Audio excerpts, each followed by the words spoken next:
8,200 years ago. A crisp morning on the edge of the North Sea. The people of Doggerland, a vast, fertile plain connecting Britain to mainland Europe, are waking up to a world that feels permanent. Children play near the marshes, hunters prepare their spears. This is a kingdom of green hills and winding rivers. But beneath the freezing waves of the Norwegian Sea, 100 miles off the coast, the earth is about to scream. The ground doesn't just shake, it fails. Deep on the continental slope, a slab of sediment the size of Scotland suddenly loses its grip. This is the Storegga Slide. 3,000 cubic kilometers of rock and mud are now plummeting into the abyss. It is one of the largest landslides in the history of the planet. But on the shores of Doggerland there is no sound, no warning, only a strange, unsettling silence. And then, the sea begins to do something impossible. The water starts to retreat, farther than any tide in living memory. The seafloor is exposed, revealing gasping fish and ancient secrets. The elders look out with a growing sense of dread. They know the ocean, they know its moods, but they have never seen the horizon look like this. The horizon isn't a line anymore, it's a shadow, a dark, jagged wall that is growing taller with every heartbeat. The realization hits too late. This isn't a tide, this is the end of their world. The first wave hits with the force of 1,000 battering rams. It is a 20-meter mountain of freezing water, traveling at the speed of a jet engine. It doesn't just flood the land, it consumes it. The screams are instantly muffled by the roar of the North Sea. Coastal settlements are erased in seconds.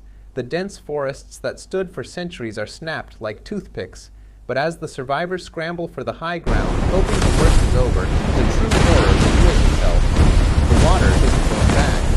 The Storegga Slide didn't just create a wave.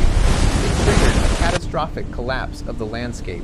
As the tsunami tears through the low-lying plains, the very foundations of Doggerland begin to give way. The Atlantis of the north is being pulled into the deep.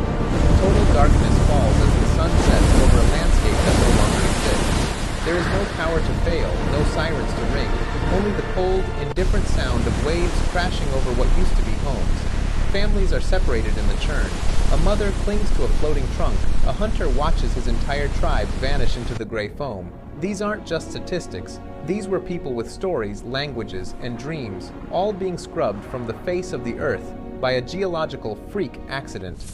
By the time the sea finally settles, Britain is no longer a peninsula. It is an island. Thousands of square miles of prime territory have vanished. An entire civilization gone. We see the numbers today and call it a geological event, but for those who stood on the shrinking shorelines, it was the apocalypse. We walk over their graves every time we cross the English Channel. We sail over their lost cities. The Storegga Slide reminds us that the ground beneath our feet is only as stable as the ocean allows it to be. We live on a planet that is restless, shifty, and capable of erasing everything we've built in a single afternoon. Doggerland wasn't lost to time. It was taken by the sea, indicates recent and as the deposition water from levels coastal rise runoff. once again in our The modern deepest age, strata suggest we a have to basaltic wonder basin which of shaped our this coastal base kingdoms curve. will be the next to disappear. Who will be the next to vanish beneath the waves, leaving nothing but an echo in the deep?